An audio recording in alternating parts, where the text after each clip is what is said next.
me gustaría simplemente empezar con lo que es esta presentación, un poco hablándonos de nuestro papel en el fondo como historiadores del arte. Todo el mundo, por supuesto, sabe lo que es un historiador del arte, lo medio locos que estamos cuando dicen, pero ¿para qué? Eso no sirve para nada, ya sabéis, ¿no? La típica frase.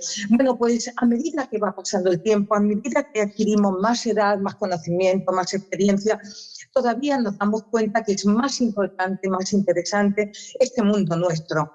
La verdad es que hay tal amplitud de ámbitos de trabajo que abarca todo nuestro mundo, que la verdad cada vez es más amplio, más grande, aquello que le llamamos el saco, ¿no? Donde se puede meter todo lo elemento patrimonial, cualquier bien cultural que forma parte de este contexto.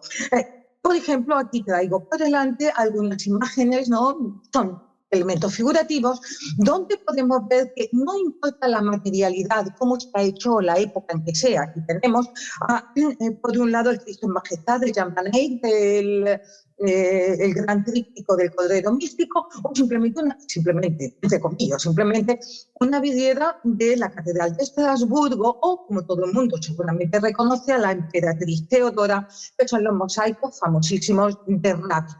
Así que, por lo tanto, da igual en qué ámbito, si es en lo bidimensional, como hemos visto antes, o lo tridimensional, como ahora, da igual el ámbito geográfico, como esta maravillosa pieza escultórica hindú, o nuestros famosos toros de guisando, piezas arqueológicas de primera línea, donde las haya, o, como no, algunas obras de formato del famoso escultor Jeff Koons. Aquí está, bueno, pues justo por encima en la terraza del Metropolitan, con todo Nueva York aquí. Da igual en el fondo a lo que estemos trabajando, todo puede ser objeto de estudio y de profundización. Pero vamos a ver, desde el Renacimiento tenemos esta quizá división un tanto artificiosa de que las grandes artes se dividen en pintura, escultura y arquitectura, porque pensamos siempre en primera instancia con ellos, porque también la verdad es que tenemos unos espacios enormes a los cuales atribuir. Yo me he traído ejemplos que de pronto se me ocurrían, como un maravilloso tapiz del siglo XIV de la serie del Unicornio, que también está en los cloisters en Nueva York, o simplemente un maravilloso vídeo veneciano, o un mueble del 18 tallado con muchísimo detenimiento. Pero ¿por qué se nos olvida que nuestra parte de estudio también pueden ser elementos documentales, como puede ser un libro, un pergamino, cualquier cosa de estas? Todo en el fondo es un documento, puesto que todo habla de una cultura y unos conocimientos de un sitio determinado. O, por ejemplo, un fragmento de una techumbre mudéjar de unos artesonados. En este caso es una que está en una casa del Albaicín en Granada. Podría haber puesto la gran techumbre mudéjar de Teruel, por ejemplo, de la catedral. Pero bueno, me apetecía estas cosas. Y cómo no, uno de mis ojitos derechos, que son la arqueología industrial. Y en este caso he elegido una preciosa máquina de vapor, de tren, porque me parece que es una cosa que no podemos olvidar. Solamente son unos ejemplos de los miles que os podía poner de diferentes materias, objetos y todo eso. No olvidemos que muchas veces estos objetos forman parte de un todo. Aquí, por ejemplo, tenemos el interior del Teatro Cervantes de Málaga, de Jerónimo Cuervo, que tuvo unos avatares muy complicados, pero bueno, lo que le quiero hacer ver es un poco como tal conjunto, como pieza completa, como un todo, donde además no solamente tenemos el elemento arquitectónico y ornamental adaptado al uso que se debe, sino también una fantástica ornamentación, tanto en el techo pintado con una alegoría de Málaga, como el telón de boca que está ahí al fondo. Las dos piezas son del 19, ya bien conservadas porque se han restaurado, tuvieron restauraciones muy, muy potentes, pero simplemente es para que vean que cualquier elemento patrimonial forma parte de nuestro mundo, realmente objeto de nuestro análisis científico. Bueno, por empezar un poco cómo nos acercamos los historiadores de una obra de arte, a una obra de arte, cualquier objeto. La verdad que el primer gesto siempre es el de la observación directa. De acuerdo, el historiador del arte suele tender pues, a hacer un análisis formal, la composición, las líneas, el colorido, el dibujo, la iconografía, las líneas divisorias, si hay un equilibrio, si hay una diagonalidad, etc. Entonces, pero evidentemente es en este momento cuando tenemos que comenzar con esa primera disquisición de a ver qué es lo que tenemos delante. Y esto es antes de aquella ayuda que vamos a pedir a nuestros queridos científicos, como le llamamos, o mis vecinos de enfrente, como yo lo llamo siempre, porque siempre los tengo en la facultad, está justamente enfrente. Mire, esto, las fotografías son muy malas, porque de hecho les confieso que son unas fotos que me mandaron por WhatsApp. O sea que, bien, cuando a mí me mandan esto por WhatsApp, no la he visto en directo, digo, ¡y qué bien, ¿no? ¡Qué buena pinta! Vamos a ver la composición, bien, principios del Renacimiento, no tiene mal, etcétera. Pero poco a poco se empieza uno a ver, y un poco con un poquito de ojo que se tenga, empiezas a ver cosas un poco raritas, ¿no? O por lo menos dice, sí, me suena esta composición, bien las figuras, la disposición, hombre, la mula y el buey aquí un poco, tienen un poquito de cadencia, esta parte. Nos vamos a un detalle, como aquí lo puede ser. Mire, y antes he sugerido la posibilidad de, si lo ponen a pantalla completa, yo creo que me permitirían, por ejemplo, que yo misma vaya directamente, ampliando, a ver si puedo quitar esto un poquito más para arriba, no sé si lo pueden ver, en fin, ampliando, miren estos detalles, la verdad que de pronto empieza a chirriar un poco, ¿no? Estos caballos parecen casi un poco de cómic, ¿no? Y no parecen propios de la época, ¿de acuerdo? Una primera apreciación bajo un punto de vista del historiador del arte, bueno, pues puede tener sus filias y sus fobias así de primera intención. A medida que nos vamos acercando a la pieza vemos cosas un poquito raras. Les digo que esto es una fotografía que me mandaron por WhatsApp, que tiene cosas buenas, agradables, en fin, todo esto, pero evidentemente en cualquier, por poco bagaje cultural que tenga un historiador del arte, enseguida le suena la pieza. Y esto está clavado a, señores, la famosa Ala Strozzi de Gentile da Fabriano, está en los museos venecianos. Bien, como vemos, este es el conjunto completo. Por cierto, esta pieza mide 3 metros y pico, por otro tanto de alto. Por lo tanto, no tiene nada que ver con una tablita. Y empiezas a ver la composición es similar, pero esto que tiene que ver. Yo les ruego aquí que, por ejemplo, empiecen a ver qué ha pasado. El cómic que antes tenían de todos los Reyes Magos aquí que veíamos en la parte de arriba no tiene nada que ver, o lo mismo con esta figura que les he señalado antes. Miren la belleza de ejecución de los animales, otra vez el mulo y la mula y el buey, y por supuesto estamos hablando de otra cosa totalmente diferente. ¿Qué vengo a decir con esto? Pues que realmente el primer contacto ese está precisamente en esta disquisición. Les pongo otro ejemplo que también quizá muy interesante y quizá un poco más difícil. Aquí les voy a hacer un comparativo de lado a lado. Esta es una obra también de unos señores, que viven en concreto en Marbella. Cuando yo lo veo esto en concreto, ya en persona, digo, hay un Hans Holbein, ¿cómo es posible? Estaba magníficamente ejecutado, ¿vale? Pero enseguida, me van pidiendo una serie de estudios y tal, y enseguida empiezo, como quien dice, a mosquearme, porque mirando esta misma pieza me encuentro con esta que está en el Museo de Bellas Artes de Berlín, y que también es un magnífico Hans Holbein. Y digo, ¿qué está pasando aquí? ¿Se trata de una copia, una réplica, una falsificación? ¿Se trata de un original y que asimismo el autor hizo una segunda versión para mandarlo, que se pudiera ser a Inglaterra, donde vivía el hermano de este señor, el mercader Goetz, es como se llama esta obra? Bien, pues lógicamente aquí tenemos la obra de Marbella y la obra que puede ampliarlo, la que está en Berlín. Está bien ejecutado, no está mal. De hecho, tiene muchísimos rasgos que son muy, muy similares. Por lo tanto, aquí digo, esto también hay algo que chirría. Bien, Por hacer otro comparativo, tenemos, por ejemplo, detalles de los manos. Podría haberle puesto muchas más, pero me he decantado a esto. La verdad que eran muy similares. Pero realmente, conociendo a la autora Holbein, lógicamente nunca se podía decir que él se copiara a sí mismo. Había, eso sí, un pequeño problema. La obra de Marbella estaba ejecutada sobre tela. Y aquí digo, la policía no es tonta. Aquí hay algo que falla porque este pintor, en la época en que él estuvo activo, todavía no se pintaba con tela. Por lo tanto, aquí había algo raro. La obra de Berlín, lógicamente, lo pueden ver además por el tipo de daño, el tipo de craqueladuras, si está sobre tabla.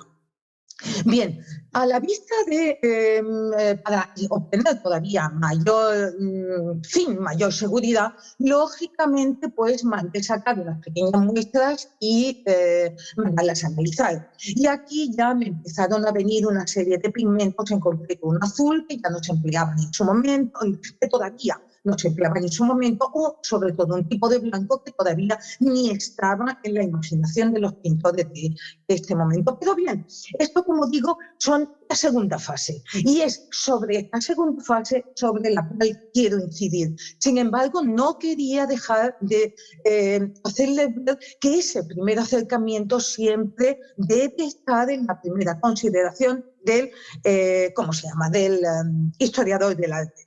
Bueno, pues aquí es donde viene este maravilloso entente cordial que existe entre el historiador del arte o el humanista en general y aquellos que llamamos los científicos. Por cierto, que yo personalmente no suelo dividir, perdón por la intromisión, cuando hablo de mis alumnos y me dicen, es que la fórmula de la carbonatación de la tal, es que nosotros somos de letras. Y claro, yo me enfado, porque digo, ¿cómo de letras? Aquí ya no hay de ciencia ni de letras, todos somos científicos, en el sentido en que todos tenemos un sistema, un tipo de investigación que nos convierte en científicos.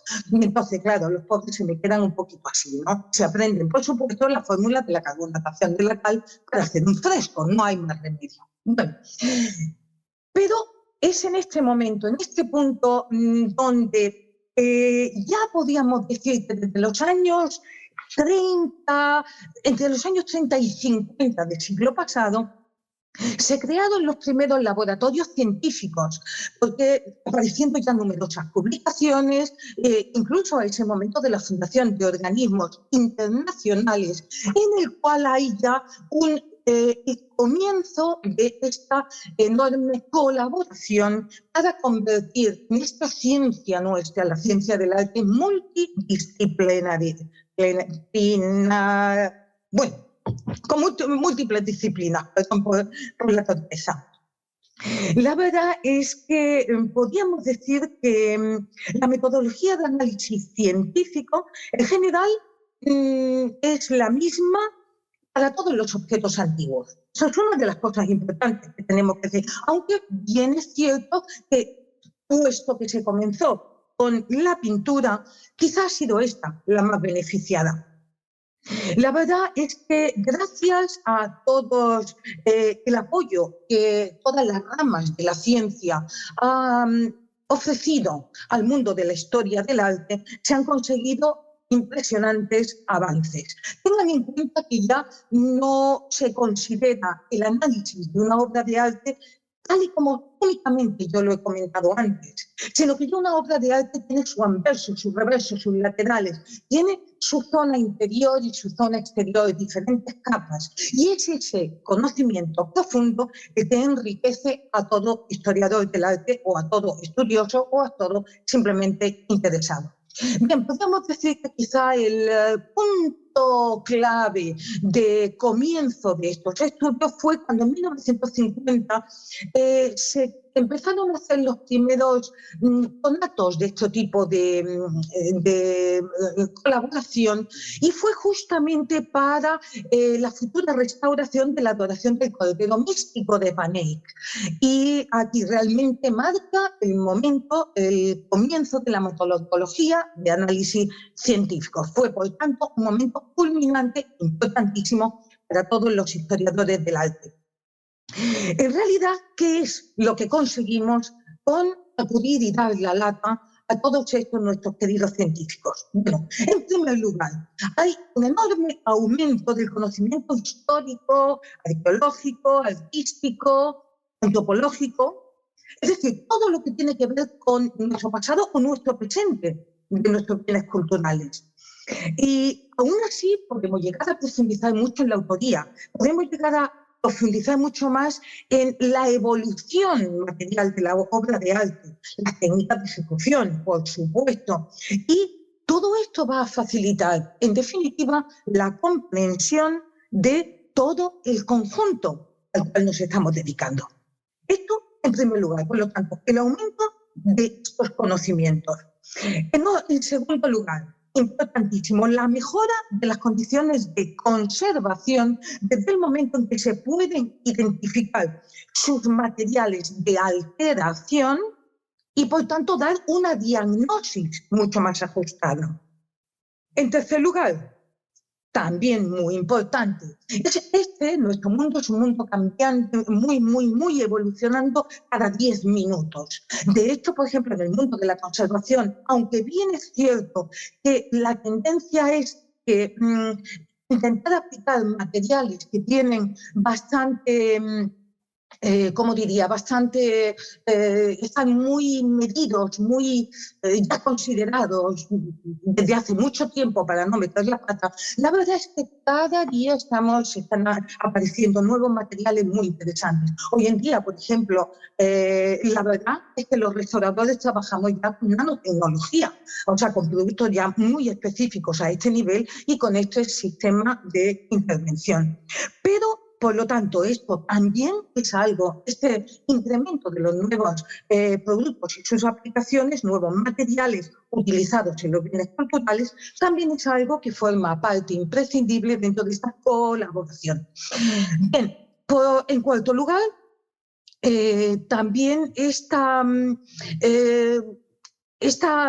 unión con, bueno, evidentemente conservadores, arquitectos, físicos, químicos, biólogos, botánicos o paleobotánicos, geólogos, bueno, incluso responsables de almacén, la gente que manipula y transporta las obras de arte.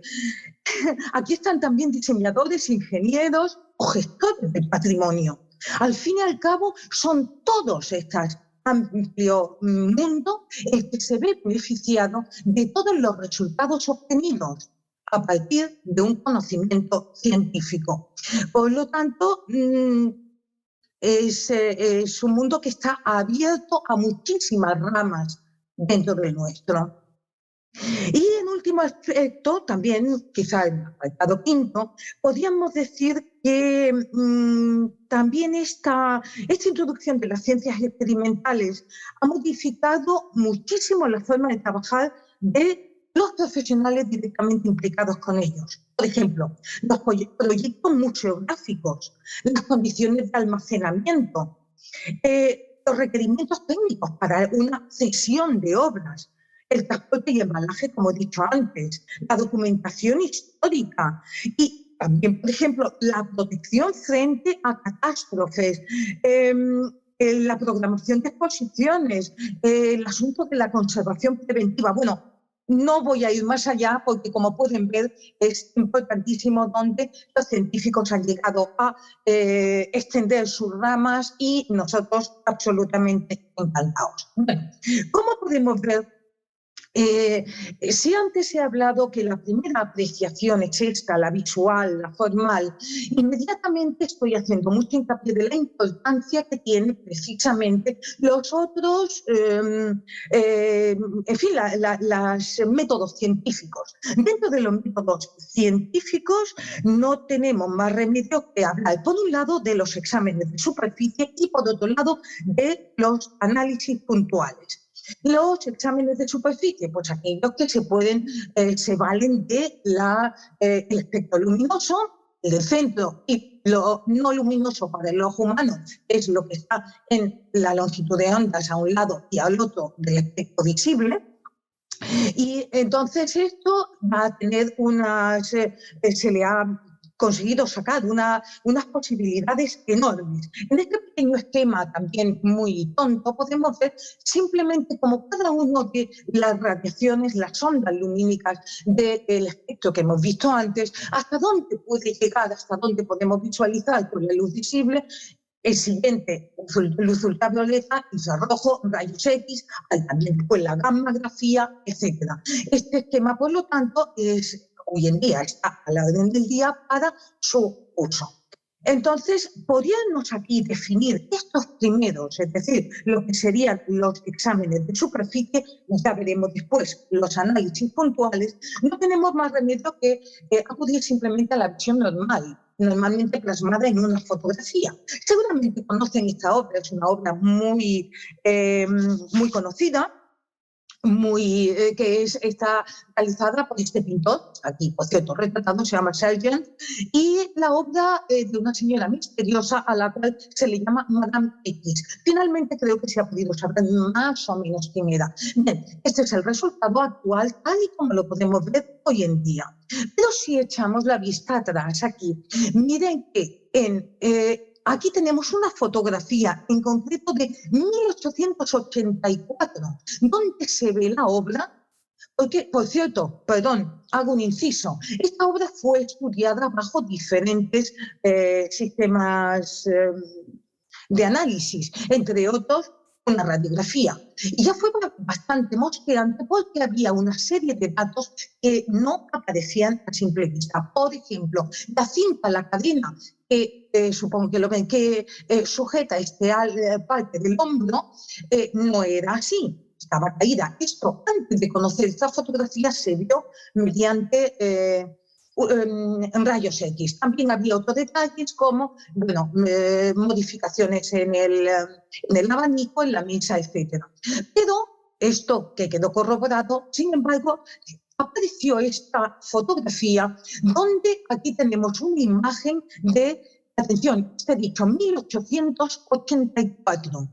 Y aquí al lado lo que vemos es el estudio del pintor, que lo vemos aquí, que tiene detrás, curiosamente, este cuadro. Esta fotografía está fechada en 1885 y ya pueden ver que aquí, si lo ven con detenimiento, ya el pintor había modificado no solo algo de los fondos, que eran de unos tonos más rosados, por lo visto más así, según explicaciones, sino también algunos datos como esto. Por lo tanto, una primera visualización, aunque sea con luz normal, también ha resultado muy útil. Bien, pues dentro de la luz normal, que llamamos la que tenemos nosotros, que podemos acudir a nuestros ojos, tenemos muchísimos recursos. Entre otros, por supuesto, la macrofotografía, donde podemos observar detalles de técnicas, de materiales, de ejecución y de incluso evolución del conjunto a lo largo del tiempo, como podemos ver en este caso. Hay otro tipo de luz también, dejando ya la macrofotografía, que es la luz rasante, muy útil para historiadores y restauradores. Tenemos una fotografía, un detalle de una imagen, de una pintura hecha con luz normal, y aquí la vemos con una luz tangencial, es decir, un foco luminoso colocado muy lateralmente, de tal forma que realce mucho más las pinceladas, la técnica de ejecución, o por ejemplo aquí, en esta... Esto es el tronco, por supuesto tallado en piedra, de un Dionisos romano, donde según se va colocando el halo, el punto luminoso, en este caso por aquí o por aquí, podemos ver las diferentes herramientas usadas ya en el siglo II por el ejecutor de esta pieza. Muy interesante, por tanto, para saber detalles de herramientas y técnicas, o detalles también de estado de conservación. Tenemos lo mismo bajo luz normal, como lo veríamos de frente, pero si colocamos una luz tangencial o rasante, lo que vamos a ver son las enormes deformaciones que están aquí potenciadas por las luces y las sombras que van a dar desde el momento en que la luz viene lateral. Bien, junto a esto y todas las propias fotografías, ya nos tenemos que ir un poco más allá en nuestro espectro luminoso. Ya vamos a irnos a aquello que normalmente no somos capaces de percibir directamente con nuestros ojos normales, pero fuera de nuestro espectro visible. Lo que tenemos justamente por encimita, así del azul, es la luz ultravioleta, que nos permite obtener una cantidad, si se recuerdan el esquema ese como un sándwich que he puesto antes, ya atraviesa las primeras capas y llega un poco por debajo a las primeras capas de pintura. ¿Para qué nos sirve la luz ultravioleta? Bueno, tiene una longitud de onda un poquito más corta que la visible. Lo que hace es que tiene la propiedad de modificar temporalmente algunos cuerpos, sometidos, es decir, están sometidos a una radiación que emite una fluorescencia luminosa. Es decir, mire, todo pigmento, que es la materia prima de una policromía, al final tiene cierta fluorescencia. Estas fluorescencias van perdiéndose a lo largo del tiempo, van atenuándose. Por lo tanto, si ha habido intervenciones posteriores, estas van a conservar una mayor cantidad de esta fluorescencia que a nosotros, sometido bajo esta luz ultravioleta, se nos convierte en estas tonalidades azules. Por lo tanto, lo que tenemos aquí, en buena parte, son repintes, es decir, añadidos posteriores a la época original de ejecución de la pieza. En este caso, prácticamente enterito estuvo repintado, como pueden ver, apenas una pequeña zona, todo lo demás le he cambiado la policromía. Este, por ejemplo, que lo vamos a ver después en otro caso, es el crucificado de Alonso de Mena de la Catedral de Málaga. Fíjense ustedes que aquí lo traigo porque no solamente podemos ver en estos colores amoratados, no solamente podemos ver unos tonos mucho más oscuros, la barba, el pelo, incluso algunas de estas manchas, algunos regueros de sangre, sino además otros un poco más rosados. ¿Qué ha pasado aquí? Lo mismo que aquí, pues que tenemos al menos dos épocas diferentes de repintes. Los más antiguos han ido perdiendo esa fluorescencia. ¿Qué conseguimos con esto? Pues saber, en definitiva, qué es o qué hay de original, qué hay de añadido cuando nos enfrentamos ante el análisis de una obra de arte. Bueno, otra escala dentro de nuestro espectro no visible. Lo que le sigue por el otro lado, estamos hablando ya de las radiaciones infrarrojas o fotografía bajo luz infrarroja. Aquí tenemos entre el espectro entre 7.500 y 300.000 amperios, me parece que es algo así, ¿no? Bueno, la verdad es que lo que hacen es que suministran una intensidad calorífica a ciertas sustancias. No voy a volver otra vez atrás, o bueno, si me lo permiten, igual sí, perdón, voy aquí. Miren dónde ya vamos, por infrarrojo. Estas ondas lumínicas consiguen atravesar toda esta capa y llegar a esta de preparación. Por lo tanto, nos puede devolver una imagen de qué hay debajo de la capa pictórica. Esto es interesantísimo. Interesantísimo porque podemos ver un montón de cosas. Por ejemplo, esta es una mano que pertenece a Cristo, Cristo bendiciendo entre la Virgen María y San Juan Bautista de Gosal, ¿de acuerdo? Y, por ejemplo, un detalle de la mano del Cristo. Si lo vemos bajo luz infrarroja, podemos llegar a ver cómo dibujó, cómo hizo el dibujo preparatorio este autor, incluso con correcciones, como pueden ver, líneas de correcciones que después él cubrió de policromía. ¿De acuerdo?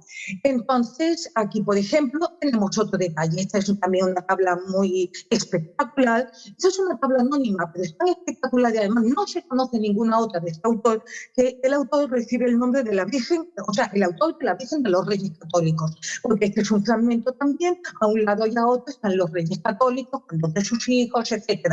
Es una Virgen entronizada, pero miren, luz normal, infrarrojo. ¿Qué conseguimos por esto? No solamente la soltura con la que plantea el diseño general el encaje de todo el conjunto antes de empezar a dar color, sino incluso sus propias correcciones. Pueden ver aquí, por ejemplo, aquí la cabeza del niño, incluso parece que estaba más dormido mirando apoyado sobre su propio hombro. ¿No ven? Es decir, que él mismo corrigió en varias ocasiones, en varios puntos, esto, pero sobre todo, miren la soltura con que con prácticamente 2 trazos soluciona el dibujo preparatorio. Aquí tenemos otro caso también un fragmento, en este caso es un fragmento del famoso Cristo bendiciendo de Fernando Gallegos, ¿vale? También del siglo XV. Bien, fíjense que gracias a la luz, a la infrarrojo, podemos ver como incluso ven aquí los ojos, la parte de la boca, es decir, y la corona por donde iba, corona que por cierto después no le hizo, pero pueden ver que primero planteó, miren el medallón justo más abajo, planteó una ubicación del conjunto en una situación un poco más baja y después, pues bueno, lo elevó. Pero aquí tenemos su manera de trabajar, su manera de corregir y también, por supuesto, esto es muy interesante para ver cómo no en fin, si hay una falsificación o si hay una réplica. Esto es un fragmento de la parte inferior de este Cristo bendiciendo que les he comentado antes, donde aquí estaba, como es muy habitual tener el famoso cordero de los 7 sellos, es un símbolo muy habitual para Cristo entronizado, pero que en este caso lo vemos en dibujo, pero no lo llegó, después lo tapó, no lo llegó a ejecutar en pintura. Bien, pues otro diferente en fin, manera de trabajar. Bueno, el siguiente de los tipos de radiaciones que tenemos en nuestra mano, porque por cierto, en el anterior lo que sí he dicho, que aunque les he hablado así de forma un poquito, hombre, fotografía bajo luz infrarroja, en realidad tenemos que llegar a una para conseguir esta calidad ha habido que llegar a época bastante reciente con la espectrometría de infrarrojos, que es un sistema un poco más sofisticado. Porque hablando, de sofisticación, pues aquí tenemos ya una parte de la enorme cantidad de especialización mediante técnicos y, por supuesto, ingenieros que llegan a hacer esta serie de instrumentos que son totalmente, que no se toca la obra. Miren aquí, por ejemplo, un magnífico libro miniado donde se le están estudiando hasta los pigmentos componentes y toda su ejecución, pero no se toca la obra. Un instrumento musical, una pieza muy delicada de orfebrería, o aquí incluso se están tomando radiografías de un biombo japonés. Por lo tanto, esto realmente podemos decir que hay un cambio, un avance enorme. Y vamos a ver, además ahora en las siguientes imágenes, para qué nos ha servido todo esto. No me he podido reprimir de todas formas, poner aquí prohibido fotografía en blanco y negro, este señor que tiene pinta así como tan un poquito calvorota y su barba, ¿no? Un poquito así. Bueno, pues aquí estamos, es una fotografía de 1979, donde hay este señor, este científico, usando el primer espectrómetro de fluorescencia de rayos X. El primero. Fíjense, creo que ha cambiado un poquito la situación, pero bueno, no me podía reprimir y casi con un poco de ternura pues traigo aquí este aparato como otros que podemos ver también, ¿no? Que realmente ya se empezó a trabajar con esto. Bueno, ¿para qué nos sirve tanto los rayos X? Por supuesto, nos sirve para radiografiar, claro, de todo, escultura, pintura, biología, da igual. En principio nos sirve para, porque puede atravesar, como hemos visto, todas las capas hasta llegar a su interior, de tal manera que podemos saber con qué materiales está construido o cuál es su sistema constructivo. En este caso es el detalle de una virgen donde la vemos que, bueno, toda la ferretería que tiene puesto encima, como pueden ver, incluso la situación que los ojos se les cambiaron por ojos de cristal en época posterior. Y pueden ver, ¿por qué pasa esto? Porque lógicamente, como los rayos X atraviesan la obra, como he dicho, en todos los elementos, soporte, preparación, capa de pintura, todos son permeables a las radiaciones. La verdad que es que lo que nos ofrece es el estudio de ese soporte, su estructura, lo que realmente no podemos ver a simple vista, ¿de acuerdo? E incluso, bueno, pues su estado de conservación y, en fin. Aquí tenemos un ejemplo, aquí tenemos otro que también para mí es bastante divertido, entre comillas divertido, porque uno se horroriza. También de otro Cristo, también de la iglesia de Málaga, donde podemos ver los clavos, donde incluso se puede ver que son clavos absolutamente modernos. De esta forma no son clavos de forja. Estos están comprados en la ferretería de enfrente y en algún momento, pues, ala. Pero lo que más me divierte es que fíjense este sistema.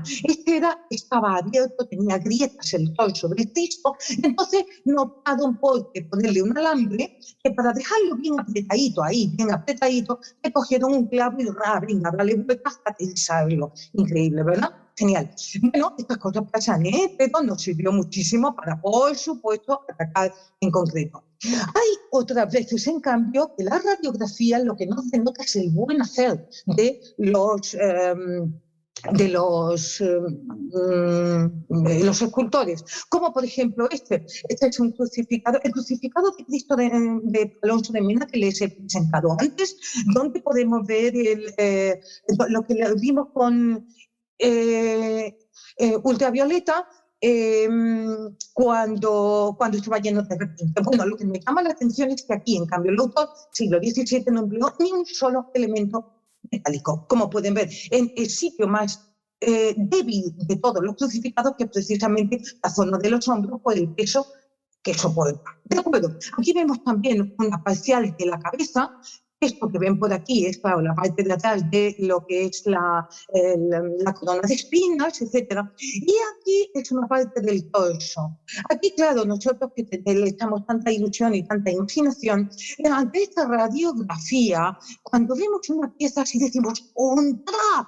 ¡Ya está! En su interior vamos a tener el documento de ejecución de tal de autor. ¡Qué maravilla! ¡Qué barbaridad! ¡Qué bien! ¡Qué bien! Claro, somos así de tontos que nos ilusionamos con cualquier cosa y nos parece una maravilla. Que conste que me ha pasado, que han aparecido obras originales. Pero bueno, pues la verdad que se abrió, pero por razones de conservación, no fue por capricho, una tapadera que cubría la parte posterior de la espalda de este Cristo, donde entre otras cosas nos sale, pues aquí cómo está construido, era un solo tronco vaciado, no era unión de piezas, sino un solo tronco, pero bueno, a lo que me iba, ¿qué apareció aquí dentro? Pues señores, una especie de pata de silla y un sistema de enganche moderno.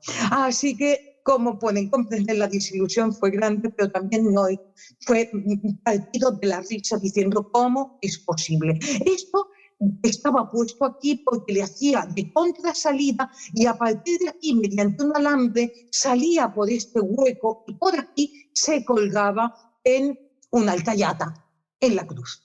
En fin, así de simple. Pero bueno, se lo pongo como anécdota porque no todo siempre son cosas maravillosas. Bien, otras cosas, lógicamente, para los que nos sirve la radiografía muchísimo, por ejemplo, aunque no parezca para arqueología. Esta es la pieza Sarmiento de Espada, tal y como está en la actualidad. A través de la radiografía se puede llegar a ver los diferentes elementos constitutivos, incluso la decoración o el estriado que tiene la propia pieza, muy interesante. O este caso, así era como estaba en un principio, era un cacho de bronce o de hierro, en fin, un cacho piedra, en definitiva, con estas tres piezas. Pasado por la vista de la radiografía, lo primero que nos llamó la atención es que había piezas de otros materiales y además la exquisita decoración. Esto es importantísimo porque aquí nadie se mete ahí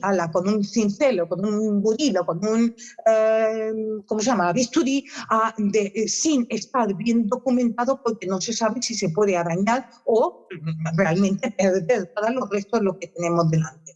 Bueno, un último dato también, lo traje también en otra anterior, pero que me parece muy divertida y además muy en fin, indicativa del valor también de las radiografías en obras de arte. En este caso, todo el mundo reconoce nuestro querido Don Diego.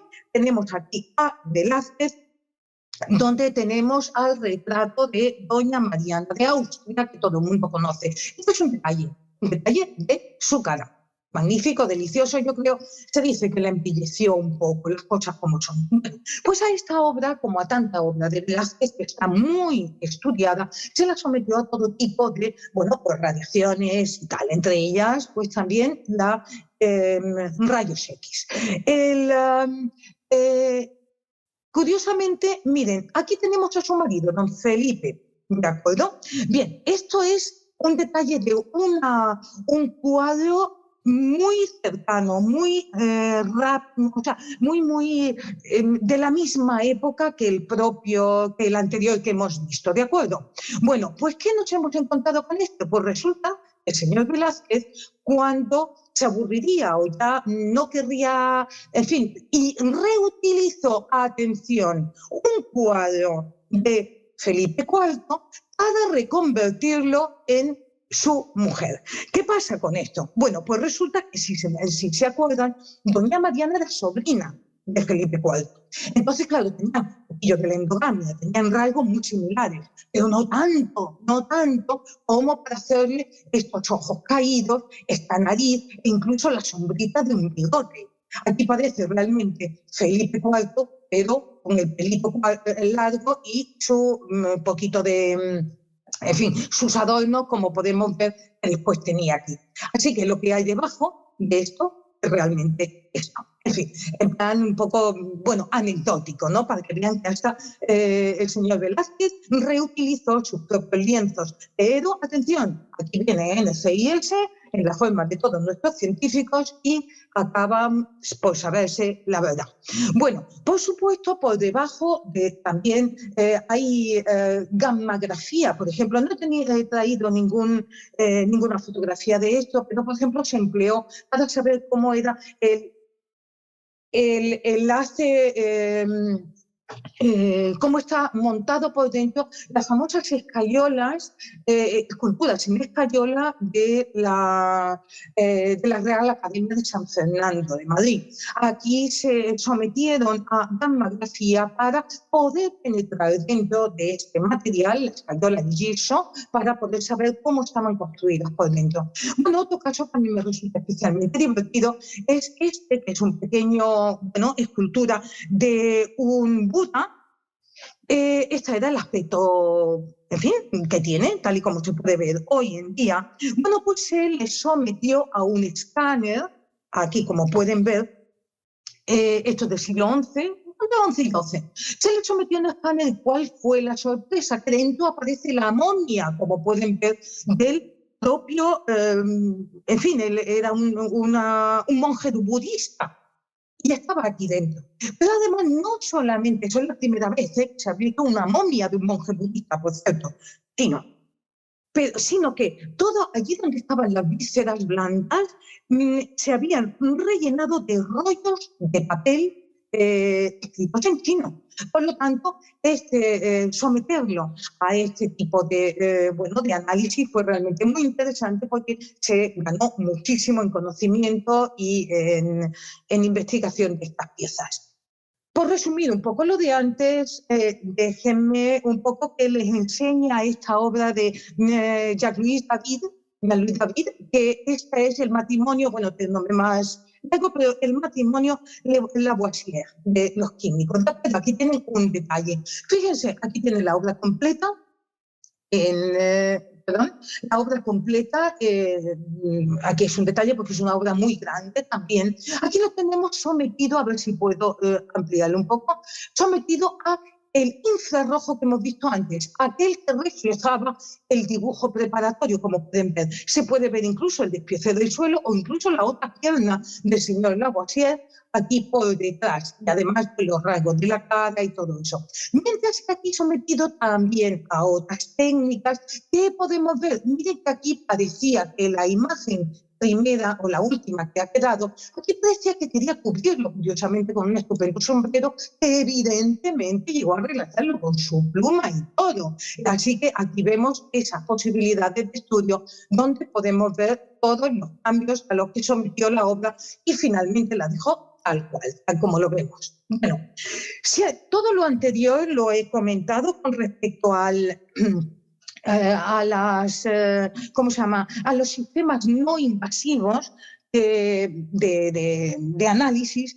Aquí ya podemos hablar cuando estamos viendo los análisis puntuales, es decir, se toma de una micromuestra más pequeña que la cabeza de un alfiler para conseguir tener todos los estratos pictóricos, o pictóricos, bueno, desde el soporte o la capa de penetración hasta los diferentes estratos que forman parte todo el conjunto de la policromía. Aquí además podemos ver los diferentes colores que mezcló el autor para conseguir un tono rosado específico. Aquí, por ejemplo, tenemos otra mezcla y vemos incluso un detalle muy importante, el lapilázuli, donde aquí lo vemos en una granulometría, una moliente irregular. Esto inmediatamente nos está haciendo pensar en una, en una manipulación a mano, no a máquina, por lo tanto ya nos puede dar una reacción de la obra muy interesante. Aquí, cuando mandamos a analizar estas micromuestras, normalmente tenemos, bueno, la composición de lo que está hecho. Por ejemplo, en este caso los blancos tenían albayalde, blanco de titanio, blanco de etcétera, y entonces así poder analizar con mayor detenimiento toda la composición y también se pueden ver las diferentes capas aplicadas por el autor o quizá por aquellos que después lo repintaron. Como pueden ver, esto no es simplemente un análisis microscópico bajo luz, la lámina bajo luz reflejada transmitida, sino que hay muchísimas otras técnicas cada vez más sofisticadas, desde los análisis químicos sobre micromuestras hasta, bueno, que le voy a nombrar, como por ejemplo, pues yo qué sé, la fluorescencia de rayos X, que pincha un punto determinado y nos devuelve la composición también química en ese punto de lo que hay. Por lo tanto, aquí estamos hablando de titanio, de bario, de calcio, de cobre, de zinc, de plomo, etc. Es esta mezcla la que nos va a permitir después identificar exactamente la materia colorante de la cual estamos hablando. Así que, entre esto, la fluorescencia de rayos X, la difracción de rayos X, la espectrometría de masas, espectrometría infrarroja, claro, la cromatografía, importantísimo porque se puede ¿cómo se llama? Analizar también los compuestos de origen orgánico, como por ejemplo algunas lacas, algunos colas y en fin, algunos otros elementos, yesos con colas orgánicas que tienen una materia orgánica. Eso se hace precisamente con cromatografía, espectrometría de absorción de masa, espectrometría de fluorescencia de rayos X también por activación de neutrones. En fin, ¿qué le voy a decir? No es el caso. Me gustaría, eso sí, hablar de un tema muy bonito, precioso, fue fundamental. Miren, esto es una vista muy parcial, lógicamente, del mosaico, uno de los mosaicos, y parte de la pintura de una pared, pero caída al suelo, en el yacimiento de Cástulo, en Linares, en Jaén. ¿De acuerdo? Bien.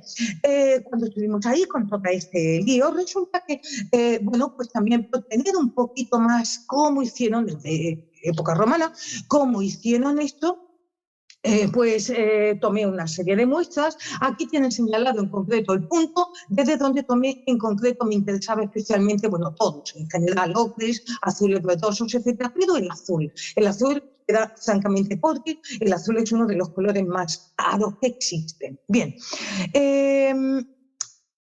Mandado a analizar, aquí tenemos la micromuestra y también su composición, mandado a analizar, resulta que, atención, se identifica como un pigmento que había sido analizado no desde hace demasiado tiempo, de hecho, desde el año 1966, una cosa así, se empieza a estudiar, y es el conocido como azul egipcio. ¿Por qué se le conoce con este nombre? Porque fueron los egipcios los que lo fabricaron. Y atención, es el primer pigmento artificial fabricado por el hombre. Lo hicieron más o menos cuarta dinastía, en torno al 2500 a.C. Es un pigmento que se conoce, se fabrica en ese momento a base de unir sílice con cobre, probablemente malaquita, algo de carbonato cálcico y natrón. ¿De acuerdo? Es decir, es el primer pigmento hecho artificialmente, 2500 a.C. Estoy hablando. Bien, ¿qué pasa? Esto se pierde absolutamente en los tiempos. Nadie más vuelve a usarlo. Y curiosamente me ha vuelto a aparecer en la pintura mural de Cástulo. Por lo tanto, esto, las vías a lo mejor de comunicación que pudiera venir a través del Mediterráneo, cómo pudiera esto haberse mantenido, etcétera, esto realmente no lo podemos saber, es digno de estarse comprobando, pero realmente a mí me pareció un tema muy, muy interesante, porque es todo aquello que a nosotros nos excita la imaginación y, señores, gracias a la aportación de los científicos que tanto están ayudando en todo esto. Bueno, esto, ¿cómo se llama? Azul egipcio, se le sometió también a un análisis TOEFL, en fin, que era simplemente para, como pueden ver aquí, para discernir, para quitar, para separar totalmente que no pueda ser cualquiera de los otros azules conocidos en la época. En fin, es un tema, como pueden ver, muy sofisticado, muy así, ¿no? Donde se llegó a ver, a partir de aplicarle una señal de cierta intensidad, pues entonces parece que se eleva precisamente, entonces se obtiene mayor resultado para obtener este azul egipcio, es decir, para comprobar que se trata de este. Bueno, voy a ir terminando, apenas unas pocas más, no sé si estoy siendo ya muy pesada. No quiero, por supuesto, dejar de hablar de esto sin tener unas palabritas, por supuesto, algunos de, por lo menos los que para mí han sido colaboradores imprescindibles. He trabajado mucho con la Politécnica de Valencia, con equipos de químicos en Madrid y también, como no, con el SPAI, que es el Servicio Central de Atención a de Apoyo a la Investigación de la Universidad de Málaga. Aquí, bueno, estuve el otro día con ellos, mis vecinos de frente, como le llamo, y bueno, pues me prestaron este póster presentado en este caso fue en Sevilla, me parece.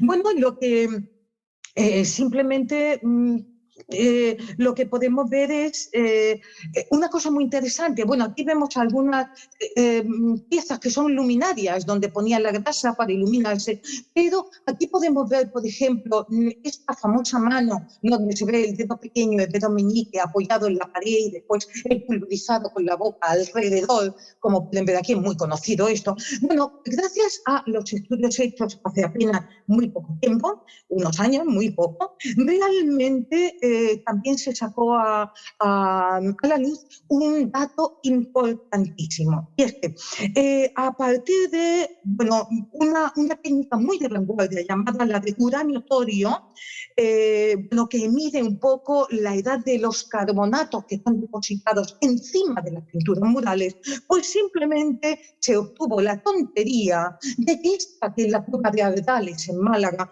junto con otras dos que se estudiaron también, la de Maltravieso y la Pasiega, pues simplemente se rebajó la edad de la arte, de la ejecución artística del hombre a 65.000 años.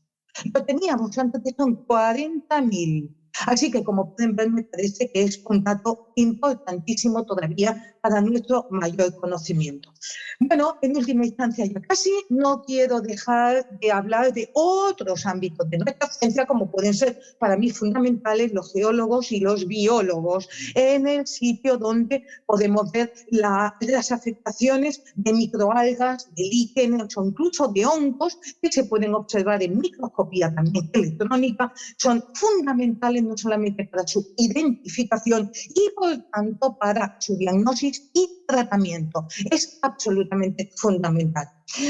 Para terminar, ahora sí que sí, una de fracaso y una de éxito, porque este mundo parece muy bonito, pero a veces tiene sus muchas dificultades. Quizás reconozcan, no lo sé, este retablo. Este retablo es uno que apenas hace un año quizá se quemó.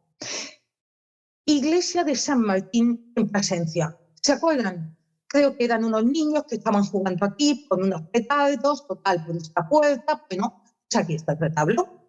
Dolorosa, la imagen, impresionante, en pleno fuego. Bueno, pues este retablo, que es pictórico y escultórico, quedó en esta situación. Ahora les voy a enseñar algunos detalles. Por cierto, las pinturas son del Divino Morales, uno de nuestros principales representantes del Renacimiento español. Bueno, pues aquí pueden ver los grandes problemas que ocurrieron con el incendio, porque, por cierto, los bomberos no pudieron venir porque estaban apagando al mismo tiempo otro incendio en la ¿cómo se llama? En las montañas que había alrededor de Plasencia. Bien, aquí pueden ver un poco todo el burbujeo, la enorme cantidad de ampollas que salieron porque la manera en que llegó a hervir la pintura oleosa y el barniz que tenía encima. Esta era la situación de la capa pictórica. Esta es, de hecho, la situación de la capa pictórica. Y además, fíjense, prácticamente se ha convertido en una masa de alquitrán, prácticamente con óxidos, mezclado todo muy bien con óxidos, ¿no? Bueno, y por otro lado podemos ver cómo las preparaciones también salían fuera, deshechas, derretidas totalmente, por no decir además de los grandes daños de tipo estructural como auténticas, bueno, pues, en fin, fisuras, fracturas, etc. Ahora mismo está en proceso de restauración con muchísimas dificultades, va a ser muy difícil llegar a recuperarlo, pero se está intentando por debajo. Algunos han cambiado radicalmente la tonalidad original, prácticamente va a tener una especie de tono sepia, así un poco así, pero en fin, y otro va a ser muy difícil de realmente sacar algo adelante, pero se está en ello. De los cobardes nunca se ha escrito nada. Aquí tenemos, por ejemplo, miren las burbujas que aparecieron de esto que les estoy diciendo, ¿no? Las burbujas, pero cuando llegó a ebullir esto. Bueno, y una de un pequeño éxito, pues no ser tan triste el final, ¿no? Aquí tenemos un cuadro, también es muy conocido, un cuadro inglés, donde podemos ver esta la imagen que tenía sometido a diferentes técnicas de diagnosis. En concreto, aquí una radiografía, vemos que aparece una cosa rarita, un diablillo, un pequeño personaje por aquí detrás. Total, que además esto, aquí en medio, como mitad del cielo, muy rarito, ¿no? Total, que sometido a limpieza, empieza a aparecer un personaje por detrás y por fin se recupera toda la imagen. Evidentemente, este escudo estaba pegado a una pared. No, como pueden ver aquí, simplemente se había dejado para identificar al personaje retratado. Pero como pueden ver, ahí es otra, la composición mucho más dura, aquí al propio diablo acompañando al caballero en su recurso. En fin, y ya como último, pues como parece que yo me dedico a poner cosas de mi ámbito de historia del arte, simplemente esto es del arte de los científicos, o sea, de la parte de los científicos, que me parece terriblemente bello. Por lo que sé, son granos de sal, dijo, visto bajo microscopio electrónico. Me pareció tan bonito que dije, esto tiene que ir aquí.